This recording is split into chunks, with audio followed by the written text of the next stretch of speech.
Assalamualaikum warahmatullahi wabarakatuh. Alhamdulillahirrabbilalamin, kita dapat bertemu kembali di mata kuliah rekayasa perangkat lunak.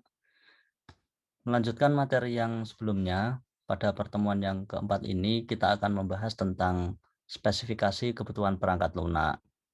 Adapun tujuan pembelajaran materi ini adalah agar mahasiswa mampu menyatakan kembali konsep spesifikasi kebutuhan perangkat lunak, serta menyiapkan dokumen spesifikasi kebutuhan perangkat lunak sesuai dengan formatnya. Nah, untuk mempersingkat waktu, mari kita langsung saja masuk ke materi berikutnya. Pada materi kali ini, kita akan membahas tentang spesifikasi kebutuhan perangkat lunak atau yang biasa disingkat dengan SKPL. Nah, apa itu yang dimaksud dengan SKPL? Atau dalam istilah bahasa Inggrisnya disebut sebagai Software Requirement Specification atau yang disingkat dengan SRS.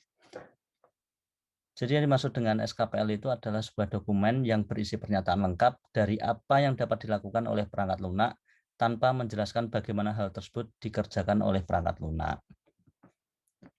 Dokumen SKPL itu sendiri dibuat ketika deskripsi detail dari semua aspek perangkat lunak yang akan dibangun telah terspesifikasi sebelum proyek dimulai. Nah, di sini yang perlu dicatat adalah bahwa SKPL yang bersifat formal itu tidak harus dibuat dalam bentuk tulisan. Namun ketika perangkat lunak akan dikembangkan oleh pihak ketiga atau misalnya ketika kurangnya spesifikasi akan membuat masalah yang kritis dalam bisnis atau bahkan misalnya ketika sistem sangat kompleks atau yang biasa disebut sebagai istilah bisnis critical, maka SKPL ini harus dijustifikasi. Nah, lalu bagaimana untuk menjustifikasi tentang kelengkapan SKPL itu sendiri? Nah, SKPL itu bisa dikatakan lengkap jika memenuhi beberapa persyaratan berikut ini.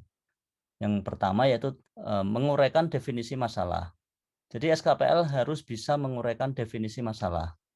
Menguraikan masalah dengan tepat dan cara yang tepat. Kemudian SKPL juga harus dapat mencakup antarmuka untuk perangkat keras, perangkat lunak, komunikasi, dan pemakai. Di sisi lain, SKPL juga bisa terdiri dari banyak dokumentasi yang saling melengkapi.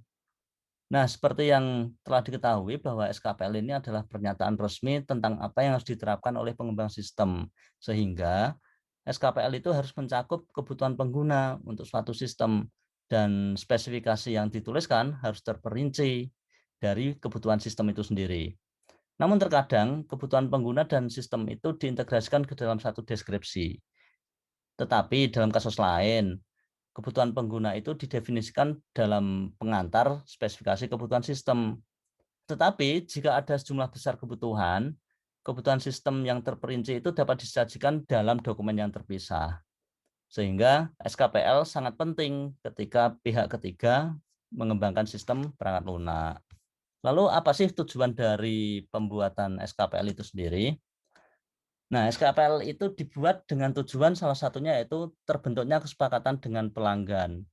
Jadi spesifikasi kebutuhan perangkat lunak ini untuk menetapkan dasar perjanjian antara pelanggan dan si pengembang tentang bagaimana produk perangkat lunak itu harus berfungsi.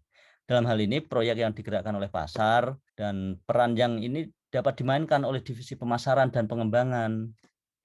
Kemudian tujuan yang kedua yaitu daftar kebutuhan teknis yang harus dipenuhi oleh perangkat lunak itu sendiri. Nah, spesifikasi kebutuhan perangkat lunak ini adalah penilaian kebutuhan yang ketat sebelum tahap desain sistem yang lebih spesifik. Dan tujuannya adalah untuk mengurangi desain ulang nantinya. Dan ini otomatis juga harus memberikan dasar yang realistis untuk memperkirakan biaya, resiko, dan jadwal produk. Nah, bila digunakan dengan tepat, spesifikasi kebutuhan perangkat lunak ini dapat membantu mencegah kegagalan proyek perangkat lunak. Nah, lalu bagaimana syarat pembuatan SKPL? Sesuai dengan referensi yang diacu dalam pembuatan spesifikasi kebutuhan perangkat lunak, syarat-syarat yang harus dipenuhi dalam dokumen SKPL itu antara lain yaitu salah satunya harus sesuai dengan kebutuhan perangkat lunak. Kemudian detail, namun tergantung dari jenis sistem yang dikembangkan. Nah, tingkat detail yang harus disertakan dalam dokumen SKPL ini tergantung pada jenis sistem yang sedang dikembangkan dan proses pengembangan yang digunakan. Kemudian yang berikutnya adalah SKPL itu harus mudah diidentifikasi atau identifiable. Jadi siapapun bisa mengidentifikasi dengan mudah, tidak harus orang yang membuat SKPL itu sendiri. Kemudian yang berikutnya adalah dokumen SKPL itu harus bisa diuraikan dengan jelas, sederhana, kemudian ringkas, dan tidak ambigu. Jadi jangan sampai memasukkan kata-kata atau kalimat-kalimat yang menyebabkan ambiguitas atau makna ganda, sehingga itu akan membuat kebingungan dari orang lain atau pihak ketiga yang membaca dokumen SKPL itu sendiri. Kemudian dokumen SKPL itu sendiri juga harus bisa diverifikasi dan bisa diuji. Artinya apa? Bahwa dokumen SKPL ini sifatnya harus reliable, harus konsisten. Sehingga ketika diuji oleh siapapun, dalam keadaan apapun, dokumen ini tetap konsisten. Dalam pembuatan dokumen SKPL, ada istilah yang disebut dengan critical system. Nah, critical system ini memiliki kebutuhan terperinci, yaitu yang meliputi tentang dokumen keselamatan dan keamanan yang harus dianalisis secara rinci. Nah, ketika sistem akan dikembangkan oleh perusahaan yang terpisah, misalnya melalui outsourcing, sehingga spesifikasi sistem ini harus diuraikan secara terperinci dan tepat. Namun jika misalnya sistem ini dikembangkan secara in-house, maka proses pengembangan iteratif bisa digunakan dan dokumen kebutuhan dapat menjadi kurang detail dan ambiguitas dapat diselesaikan selama pengembangan sistem. Nah, kemudian syarat berikutnya adalah bahwa sistem harus mampu ditelusuri kembali atau traceable. Artinya apa? Bahwa siapapun yang membaca dokumen SKPL bisa menelusuri dengan baik bagaimana sejarahnya dari mulai analisis kebutuhannya, kemudian dari desainnya, tahap-tahap yang lainnya, itu juga harus bisa ditelusuri kembali oleh siapapun, meskipun ganti orang, tidak harus yang membuat. Nah, sehingga ketika itu terpenuhi, SKPL yang kita buat pun juga akan semakin baik. Dan yang paling penting adalah spesifikasi sistem harus terperinci dan tepat. Sehingga ketika itu bisa dilakukan, maka dapat dipahami dengan baik oleh pengembang ketika melakukan proses pengembangan perangkat lunak. Nah, kemudian apa sih yang harus dihindari saat ketika kita membuat SKPL itu sendiri? Hal-hal yang perlu dihindari ketika membuat SKPL antara lain yaitu yang pertama over specification. Maksudnya apa? Jadi over specification ini maksudnya adalah penjelasan yang terlalu berlebihan dan berulang-ulang sehingga membuat dokumen itu malah justru tidak jelas. Jadi perlu kita hindari hal-hal yang demikian.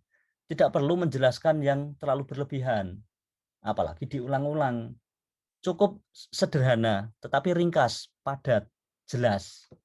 Kemudian berikutnya adalah hal yang perlu dihindari dalam pembuatan SKPL itu adalah tindakan yang inkonsisten. Jangan pernah menuliskan kalimat-kalimat yang sifatnya inkonsisten atau bahkan action-action yang nanti akan diambil ketika mengembangkan sebuah perangkat lunak itu sifatnya inkonsisten. Ketika di awal bilang A, tetapi kemudian begitu tahap berikutnya dia bilang B. Nah, ini tidak konsisten. Sehingga hal-hal ini harus dihindari dan ini akan membuat ambigu, membuat makna ganda. Dan ketika terjadi ambiguitas, dokumen SKPL yang kita buat pun menjadi tidak reliable. Nah, inilah yang perlu kita hindari ketika kita membuat sebuah dokumen SKPL. Jadi kata-kata yang atau kalimat yang menyebabkan terjadinya ambiguitas atau ambiguity itu perlu kita hindari. Jangan sampai membuat bingung bagi si pembaca. Kemudian yang perlu diperhatikan berikutnya adalah hindari untuk menuliskan hal-hal yang bahkan tidak mungkin bisa dilakukan. Jangan terlalu berimajinasi yang tinggi. Sehingga ketika kita menuliskan tindakan-tindakan yang kemungkinan bahkan kita saja tidak bisa melakukan, jangan sampai pernah dituliskan di dalam dokumen SKPL tentang apa yang bisa kita lakukan. Kalau itu mungkin bisa dilakukan, silakan dituliskan. Tapi ketika itu tidak mungkin dilakukan, sebisa mungkin untuk dihindari di dalam sebuah dokumen SKPL. Nah, ketika kita membuat sebuah dokumen SKPL itu sendiri, ada dua aspek yang harus dilihat. Yaitu yang pertama dari aspek fungsi, dan yang kedua adalah aspek non-fungsi. Nah, aspek fungsi itu sendiri apa? Jadi aspek fungsi itu menjelaskan fungsi dari perangkat lunak, sifat, dan data-datanya. Nah, fungsi dari perangkat lunak itu sendiri nanti fungsinya digunakan untuk apa, kemudian keperluan apa, bagaimana, kemudian termasuk juga karakteristik dari perangkat lunak itu sendiri, dan lain sebagainya. Nah, kemudian yang aspek kedua yaitu aspek non-fungsi. Aspek non-fungsi ini sendiri terdiri atas beberapa komponen. Yang pertama yaitu komponen dependability. Komponen dependability atau istilahnya ketergantungan. Jadi non-fungsi dependability ini tergantung dari beberapa faktor. Yaitu yang pertama tergantung pada unsur reliability atau yang disebut dengan konsistensi dari serangkaian pengujian. Bagaimana pengujian itu nanti dilakukan dan harus konsisten dari satu pengujian ke pengujian yang lain.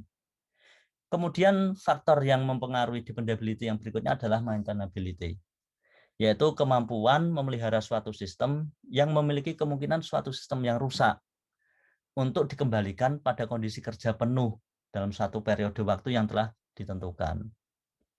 Kemudian unsur yang mempengaruhi dependability berikutnya adalah unsur security.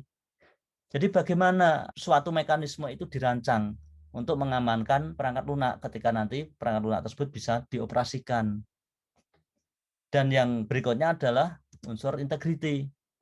Nah, integrity ini mendeskripsikan tentang pendekatan proaktif untuk menguji kualitas perangkat lunak dan keamanan perangkat lunak sejak awal siklus hidup pengembangannya.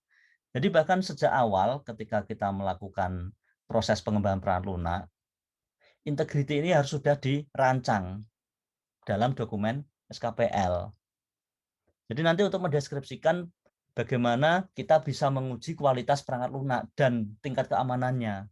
Nah, kemudian faktor non-fungsi yang kedua yaitu faktor ergonomik. Nah, jadi faktor ergonomik itu adalah sebuah metode dalam perancangan yang digunakan untuk mengoptimalkan sistem agar sesuai dengan kebutuhan, kemudian kelemahan, dan bahkan juga meliputi keterampilan manusia. Nah, kemudian faktor yang ketiga yaitu faktor performance, yaitu terkait dengan kemampuan kerja dari sekumpulan elemen yang saling berkaitan untuk mencapai suatu tujuan.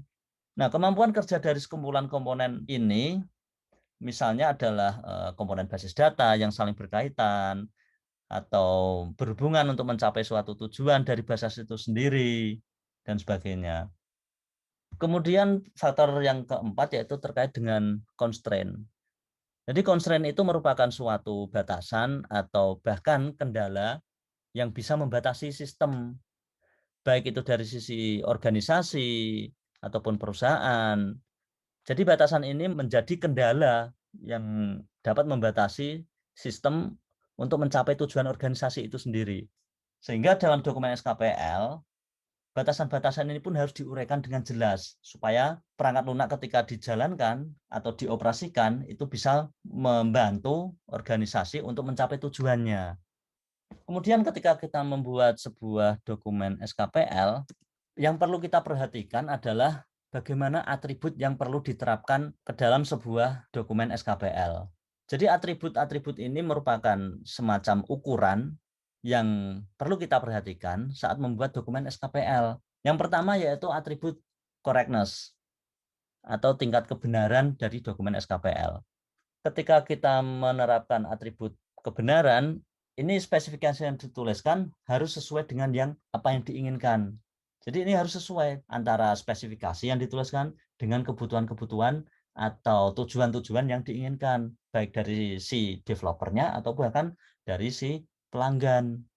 Kemudian atribut yang kedua adalah tepat atau precise. Jadi ketika kita mengukur tingkat ketepatan, ini akan mempengaruhi pada hasil perancangan dan pembuatan software requirement design-nya. Nah, dan kemudian atribut yang ketiga adalah unambiguity atau yang dalam bahasa Indonesia ketidakambiguitasan. Apa sih yang dimaksud dengan unambiguity ini? Jadi setiap permintaan itu harus punya satu interpretasi atau hanya ada satu arti dalam satu kalimat. Jangan sampai dalam satu kalimat menimbulkan makna ganda. Nah, ini harus dihindari. Jadi tingkat unambiguity ini perlu kita ukur, perlu kita teliti apakah di dalam sebuah dokumen SKPL ini terjadi unambiguity. Kemudian atribut yang berikutnya adalah kelengkapan. Nah, kelengkapan dokumen SKPL ini dapat dilihat dari sudut pandang yang berbeda, ada dua macam, yaitu yang pertama, bisa dilihat dari dokumen SKPL itu sendiri. Apakah dokumen SKPL itu lengkap, terdiri atas daftar isi, kemudian ada nomor halamannya, kemudian ada nomor gambar, nomor tabel, dan lain sebagainya. Jadi ketika kita melihat dokumen SKPL ini, setidaknya ada daftar isi, kemudian ada nomor halamannya, kemudian ketika terdapat gambar ada nomornya, ketika ada tabel juga ada nomornya, kemudian setelah daftar isi ada daftar tabel, daftar gambar, bahkan halaman terakhir ada appendix, itu menunjukkan bahwa dokumen SKPL tersebut lengkap. Kemudian sudut pandang yang kedua yaitu tidak ada bagian yang hilang atau to be defined dari tulisan yang akan didefinisikan berikutnya. Jadi ketika kita membuat sebuah dokumen SKPL, ketika kita menyebutkan kata-kata atau istilah-istilah yang terkait dengan perangkat lunak, maka istilah tersebut harus dijelaskan terlebih dahulu di awal, di mana istilah tersebut disebutkan pertama kali. Ketika kita menyebutkan sebuah istilah dan itu tidak familiar istilah tersebut, maka perlu didefinisikan terlebih dahulu di awal penyebutan. Jangan sampai ketika kita menuliskan sebuah istilah asing yang jarang diketahui, tetapi tidak diikuti dengan penjelasan, itu justru akan membuat kebingungan bagi si pembaca. Kemudian ukuran atribut suatu SKPL yang berikutnya adalah harus bisa diverifikasi atau verifiable. Jadi maksudnya apa? Bahwa dokumen SKPL ini harus bisa diperiksa dan dicek kebenarannya. Apakah sesuai dengan analisis kebutuhannya, kemudian apakah sudah sesuai dengan apa yang diinginkan oleh si pelanggan, apakah kebutuhan si pelanggan sudah tertulis dengan jelas di dalam dokumen SKPL, dan sebagainya. Nah, setiap kebutuhan ini selalu dimulai dengan dokumen yang harus bisa diperiksa. Kemudian yang berikutnya adalah atribut konsistensi. Nah, ini terkait dengan nilai-nilai kebutuhan yang harus tetap sama, baik dalam karakteristiknya maupun spesifiknya. Jadi ketika kita mengukur konsistensi, misalnya diminta A, maka tetap harus ditulis A. Jangan sampai ketika pelanggan meminta A, kita menuliskan dengan B. Ini namanya tidak konsisten, apalagi di dokumen SKPL yang terdiri atas banyak urean-urean, jangan sampai kita berbeda dalam menuliskan sebuah istilah atau kata, atau bahkan tindakan yang akan dituliskan di dalam sebuah dokumen. Kemudian atribut yang diukur dalam dokumen SKPL yang berikutnya adalah harus bisa dimengerti dengan baik. Apakah dokumen tersebut atau uraian yang dituliskan dalam dokumen tersebut bisa dimengerti oleh programmer, oleh sistem analis, dan juga bahkan sistem engineer. Ketika semua pihak bisa dengan mudah memahami apa yang dituliskan di dalam dokumen SKPL, maka atribut understandability ini telah terpenuhi dalam suatu dokumen SKPL. Kemudian yang berikutnya adalah bisa dimodifikasi atau modifiable, sehingga dokumen SKPL ini bisa diubah, dan pengubahannya sangat sederhana, tetapi harus tetap konsisten dan tetap menjaga kelengkapannya. Jangan sampai ketika melakukan modifikasi atau perubahan, justru akan menambah kompleks dari dokumen tersebut, atau bahkan malah menjadi tidak konsisten dan menjadi tidak lengkap. Sehingga dokumen SKPL ini meskipun bisa dimodifikasi, namun harus tetap mengikuti aturan-aturan yang telah ditetapkan. Ketika kita melakukan perubahan, perubahannya pun harus sesederhana mungkin dan harus tetap menjaga konsistensinya. Kemudian yang berikutnya adalah dapat ditelusuri, traceable. Sehingga kalau suatu dokumen SKPL ini bisa ditelusuri, dan ketika ditelusuri, maka harus diketahui bagian mana yang telah diubah. Jangan sampai ketika melakukan perubahan, tetapi selanjutnya kita tidak mengetahui bagian mana yang telah diubah. Dan ini justru akan memperburuk dokumen SKPL itu sendiri. Dan perangkat lunak yang kita kembangkan pun, ketika dokumen itu telah mengalami perubahan, sehingga perangkat lunaknya menjadi tidak konsisten dengan apa yang telah dijanjikan di dalam dokumen SKPL. Kemudian dokumen SKPL itu sendiri harus dapat dibedakan mana yang bagian what dan mana yang bagian how. Nah, bagian what ini maksudnya apa? Jadi bagian what ini akan menjelaskan bagian-bagian dari spesifikasinya itu sendiri. spesifikasi dari kebutuhan, baik itu kebutuhan yang teknis maupun yang sifatnya non-teknis. Sementara how ini merupakan bagian yang menjelaskan what-nya, mendefinisikan apa yang telah dituliskan di bagian spesifikasi. Jadi misalkan ketika kita membuat sebuah dokumen SKPL, bagian what ini adalah menjelaskan daftar kebutuhan yang dikembangkan dalam perangkat lunak atau yang akan digunakan dalam pengembangan perangkat lunak. Nah, sedangkan how ini akan menjelaskan definisi-definisi dari daftar spesifikasi tersebut. Sehingga dokumen SKPL ini lengkap, tidak hanya sekedar menuliskan daftar kebutuhannya saja, tetapi juga menjelaskan definisi dari masing-masing daftar kebutuhan tersebut. Kemudian atribut yang berikutnya adalah bahwa dokumen SKPL ini harus dapat mencakup dan melingkupi seluruh sistem. Tidak hanya sekedar bagian tertentu saja, tetapi harus satu sistem secara keseluruhan. Dalam dokumen SKPL harus bisa menjelaskan bagian mana saja yang dicakup di dalam dokumen perangkat lunak ini. Dan itu harus bisa melingkupi semua yang ada di dalam sistem, tidak hanya bagian-bagian tertentu saja, baik itu dari proses pengembangannya maupun sampai produk finalnya. Kemudian juga dapat melingkupi semua lingkungan operasional. Dokumen SKPL ini pun juga harus bisa menjelaskan tentang kondisi lingkungan operasionalnya juga. Jangan hanya sekedar menjelaskan bagian dari sistemnya, tetapi juga harus lingkungan operasionalnya. Siapa penggunanya, untuk apa kegunaannya, melibatkan siapa saja, siapa yang akan mengoperasikan, dan sebagainya. Jadi ketika melingkupi semua lingkungan operasional ini, dokumen ini menjelaskan tentang berbagai hal yang terkait dengan faktor luar, misalnya interaksi fisik dan operasionalnya. Nah, kemudian atribut yang berikutnya adalah bisa menggambarkan sistem seperti yang dilihat oleh pengguna. Begitu juga dokumen ini harus bisa dilokalisasi dengan sebuah coupling. Coupling itu apa? Yaitu hubungan ketergantungan antara dua modul yang tidak terlalu erat. Jadi coupling ini menentukan keeratan hubungan antar modul. Apakah antara modul 1 dengan modul 2 ini terjadi ketergantungan. Ketika kita membuat sebuah perangkat lunak, itu kan ada banyak sekali modul-modul yang kita bangun. Dari banyak modul ini, misalnya ada 2 modul yang saling tergantung. Ini akan ditentukan, dan itu harus bisa dilokalisasi dalam sebuah dokumen SKPL. Jadi kita melakukan semacam pemetaan antara modul 1 dengan modul 2 ini nanti ketergantungan, ada hubungan atau keeratan antara modul 3 dengan modul 4 dan seterusnya. Nah, lalu ketika kita membuat sebuah dokumen SKPL ini kan pasti ada yang namanya pengguna. Nah, siapa saja yang akan menggunakan dokumen SKPL ini sendiri? Nah, dalam rekayasa perangkat lunak, pengguna SKPL ini secara prinsip terdiri atas 5 macam pengguna. Yang pertama adalah sistem customer. Nah, sistem customer ini menentukan kebutuhan untuk memastikan bahwa sudah memenuhi kebutuhan mereka. Pelanggan akan menentukan perubahan pada kebutuhan. Sehingga pengguna yang termasuk dalam kategori sistem customer ini dibedakan menjadi 2 macam, yaitu yang pertama user. Nah, user ini adalah orang yang akan menggunakan produk final dari perangkat lunak yang dibangun. Kemudian pengguna tipe yang kedua yaitu adalah klien. Klien ini adalah orang atau perusahaan yang akan membuat perangkat lunak. Jadi ini merupakan pihak yang menentukan. Nah, kemudian pengguna SKPL kategori yang kedua yaitu sistem engineers. Jadi sistem engineers ini menggunakan kebutuhan untuk memahami sistem apa nanti yang akan dikembangkan. Sistem engineers ini terdiri atas beberapa kategori pengguna. Yang pertama yaitu yang disebut dengan sistem analis. Sistem analis ini adalah orang yang biasa melakukan kontak teknik pertama dengan si klien. Dan sistem analis ini bertugas untuk menganalisis masalah, kemudian menerima, dan menuliskan requirement yang telah diajukan oleh pelanggan.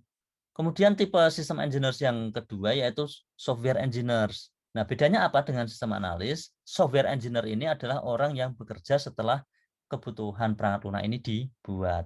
Dan kemudian software engineer juga bekerja sama dengan sistem engineer lainnya berdasarkan dokumen SKPL-nya. Jadi software engineer tidak bisa bekerja sendiri. Dia tetap melibatkan pihak lain, melibatkan sistem analis, melibatkan dengan programmer, dan sebagainya. Nah, kemudian yang ketiga adalah programmer.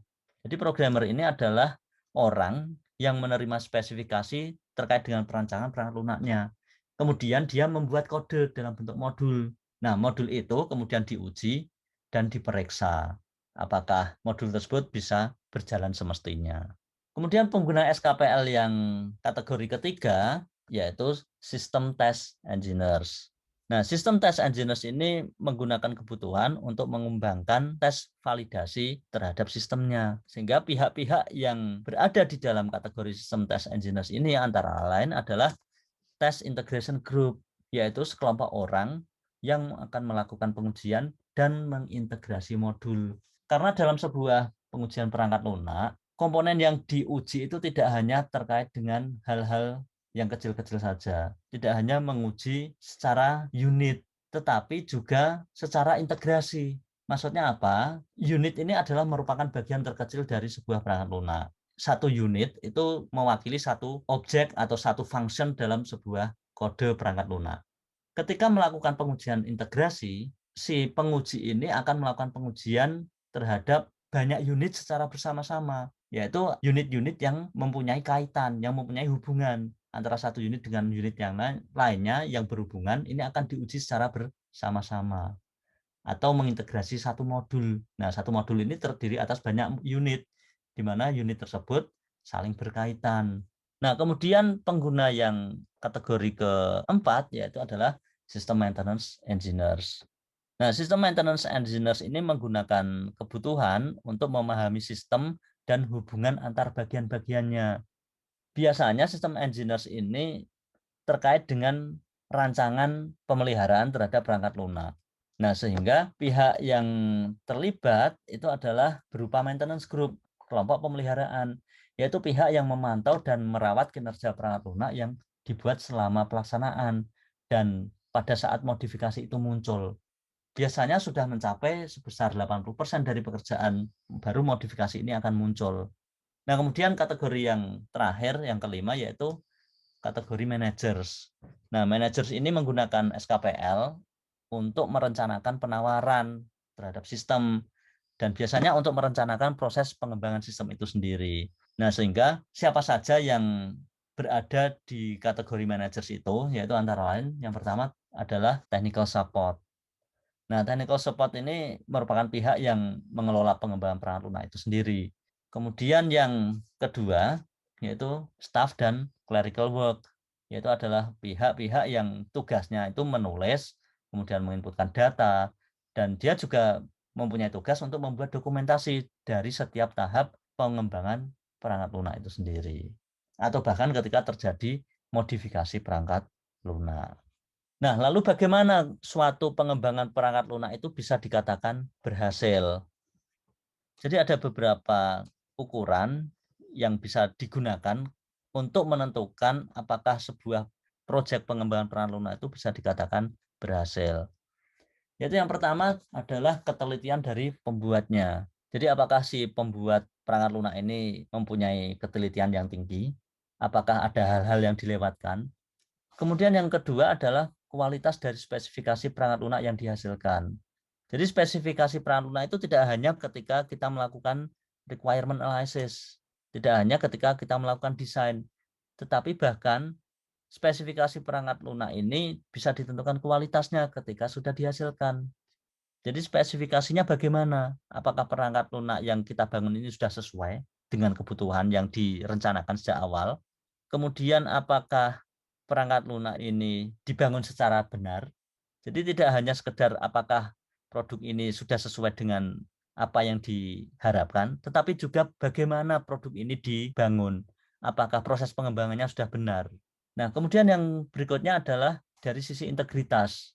Jadi integritas ini merupakan suatu konsep yang berkaitan dengan konsistensi dalam tindakan, kemudian nilai-nilai, metode, ukuran, atau mungkin prinsip, dan bahkan keinginan-keinginan yang kaitannya dengan hal yang dihasilkan atau hal yang diharapkan. Nanti seperti apa? Nah, biasanya yang dimaksud dengan integrasi sistem ini dapat diartikan sebagai proses penyatuan semua komponen, baik itu fisik maupun virtual, ya dari suatu organisasi atau instansi. Nah, kemudian komponen fisik ini bisa terdiri dari berbagai sistem, mesin, kemudian hardware komputer, jaringan, dan sebagainya. Kemudian pengembangan peralatan lunak bisa dikatakan berhasil itu juga tergantung dari proses pembuatannya. apakah proses pembuatan itu dilakukan dengan tepat dan mantap, kemudian apakah perangkat lunak itu mudah dikembangkan kembali atau reuse, kemudian apakah perangkat lunak tersebut dikembangkan dalam jumlah versi yang banyak. Jika perangkat lunak itu ternyata dikembangkan dalam jumlah versi yang sangat banyak, maka menunjukkan justru perangkat lunak itu pengembangannya tidak berhasil. Tetapi justru perangkat lunak itu bisa dikatakan berhasil dalam proses pengembangannya ketika jumlah versinya semakin sedikit. Coba bandingkan, misalnya perangkat lunak itu diciptakan antara yang jumlahnya cuma 2 atau 3 versi dibanding dengan yang sampai 10 versi. Nah, yang 10 versi ini menunjukkan bahwa dia melakukan secara iteratif, diulang-ulang. Berarti versi 1 ada yang salah, kemudian diperbaiki di versi kedua, kemudian versi kedua ada yang cacat, diperbaiki menjadi versi ketiga, begitu seterusnya. Biasanya versi-versi yang terbaru ini merupakan pengembangan dari versi sebelumnya, sehingga bisa dikatakan bahwa ketika jumlah versi yang sangat banyak dalam sebuah perangkat lunak, ini menunjukkan bahwa banyak sekali perubahan-perubahan yang dilakukan terhadap perangkat lunak sebelumnya. Sehingga pengembangan perangkat lunak itu bisa dikatakan berhasil justru ketika jumlah versinya tidak banyak. Kemudian yang berikutnya adalah ketelitian dari model pengembangan yang digunakan. Apakah bisa digunakan untuk memprediksi atribut perangkat lunak itu sendiri, seperti yang dijelaskan sebelumnya tadi. Nah, jika tidak, maka model pengembangan yang digunakan ini justru malah tidak teliti. Kemudian berikutnya adalah efektivitas rencana pengujian dan integrasi. Ukuran ini digunakan untuk menunjukkan apakah rencana pengujian dan integrasinya nanti efektif. Apakah waktu yang diperlukan ini sebentar atau lama. Kemudian yang terakhir adalah tentang tingkat persiapan untuk pemeliharaan sistem itu sendiri. Nah, tingkat persiapan untuk pemeliharaan sistem ini termasuk juga menyiapkan bagaimana proses pencarian bugs, bagaimana proses pencarian defeknya, cacat dari sistem itu sendiri. Kemudian juga bahkan bagaimana cara untuk mengurangi atau memperbaiki bugs-bugs yang telah ditemukan. Sehingga di sini akan diketahui tingkat kesiapan dari si developer untuk menanggulangi resiko-resiko yang nantinya akan terjadi. Sehingga ketika developer itu semakin siap dalam melakukan pemeliharaan sistem, maka proses pengembangan perangkat lunak yang dilakukan ini dikatakan berhasil. Nah, terkait dengan dokumen SKPL itu sendiri, hal-hal ini pun juga harus kita tuliskan, kita uraikan dalam dokumen, sehingga apa yang menjadi cita-cita si pelanggan dan si developer ini bisa dibaca dengan jelas, tidak menimbulkan pertanyaan di akhir dan tidak menimbulkan perdebatan antara si pelanggan dengan si pihak developer, sehingga kedua belah pihak ini akan bisa mencapai sebuah kesepakatan. Nah, adapun template atau format dokumen SKPL itu sendiri sebenarnya tidak ada format bakunya. Tetapi walaupun tidak memiliki format yang baku, namun secara umum memiliki struktur yang sama. Biasanya yang pertama adalah pendahuluan. Nah, pendahuluan ini meliputi tujuan, kemudian ruang lingkup, definisi, referensi, dan sistematika. Tujuan ini menjelaskan apa yang menjadi tujuan dari si perangkat lunak itu. Jadi perangkat lunak itu diciptakan untuk apa? Kemudian ruang lingkupnya, siapa yang menggunakan, kemudian dipakai di mana, dan sebagainya. Termasuk juga kemudian definisi. Nah, definisi ini menjelaskan tentang istilah-istilah yang nanti akan dipakai dalam keseluruhan dalam dokumen SKPL itu sendiri. Kemudian jika ada dokumen-dokumen yang diacu, maka perlu dituliskan di dalam referensinya. Kemudian sistematika. Nah, kemudian yang kedua, bab yang kedua yaitu terkait dengan deskripsi umum. Nah, deskripsi umum ini biasanya terdiri atas perspektif atau sudut pandang, kemudian kegunaan, kemudian menjelaskan karakteristik penggunanya, jadi siapa saja nanti penggunanya, kemudian karakternya, dan sebagainya. Kemudian yang keempat menjelaskan tentang batasan-batasannya, apa yang tidak boleh, apa yang dibolehkan, atau aturan-aturannya ketika perangkat lunak itu dioperasionalkan. Kemudian yang kelima adalah asumsi dan ketergantungan. Sedangkan bab yang ketiga yaitu terkait dengan spesifikasi kebutuhan. Nah, kebutuhan-kebutuhan yang telah diperoleh dari hasil analisis kebutuhan itu dituliskan di sini di bagian ketiga, yang tentunya terdiri atas beberapa subbab. Yang pertama yaitu kebutuhan fungsional yang terdiri atas pendahuluan. Jadi itu nanti untuk mendefinisikan. Kemudian bagian kedua adalah inputnya, kemudian bagaimana prosesnya, dan apa yang menjadi outputnya. Kemudian masih di bab yang ketiga, spesifikasi kebutuhan, bagian yang subbab yang kedua yaitu kebutuhan antarmuka eksternal. Jadi ini nanti akan menjelaskan tentang antarmuka pengguna, kemudian antarmuka perangkat keras, antarmuka perangkat lunak, antarmuka komunikasi. Kemudian yang bagian ketiga yaitu kebutuhan performansi. Jadi bagaimana performa yang dibutuhkan ketika perangkat lunak itu nanti dioperasikan. Kemudian di dalam dokumen SKPL yang subbab keempat, masih di bab yang ketiga, yaitu menjelaskan tentang kendala-kendala yang dialami saat proses desain. Jadi nanti kira-kira apa saja yang menjadi kendala dalam proses desain itu nanti diuraikan di sini. Sehingga si pelanggan itu dengan jelas apa yang nantinya akan dialami oleh si developer ketika risiko itu terjadi. Kemudian yang di subbab berikutnya adalah menjelaskan tentang atribut-atributnya. Bisa terkait dengan keamanan sistemnya, kemudian juga bahkan terkait dengan pemeliharaannya. Dan yang terakhir bisa menjelaskan tentang kebutuhan-kebutuhan lain yang biasanya tidak dapat dituliskan di subbab-subbab atau bab-bab yang lain. Contohnya adalah dari sisi database, baik itu dari sisi desainnya, kemudian dari sisi operasionalnya, kemudian juga dari sisi lokasi atau tempat, bagaimana perangkat lunak itu ditempatkan atau diinstal, dan sebagainya. Nah, jadi itu yang bisa saya jelaskan dalam materi kali ini. Kita akan bahas materi-materi berikutnya di pertemuan-pertemuan yang akan datang. Baik, sampai di sini pertemuan pada kali ini. Kita ketemu lagi di pertemuan-pertemuan yang berikutnya. Terima kasih telah menonton video ini. Assalamualaikum warahmatullahi wabarakatuh.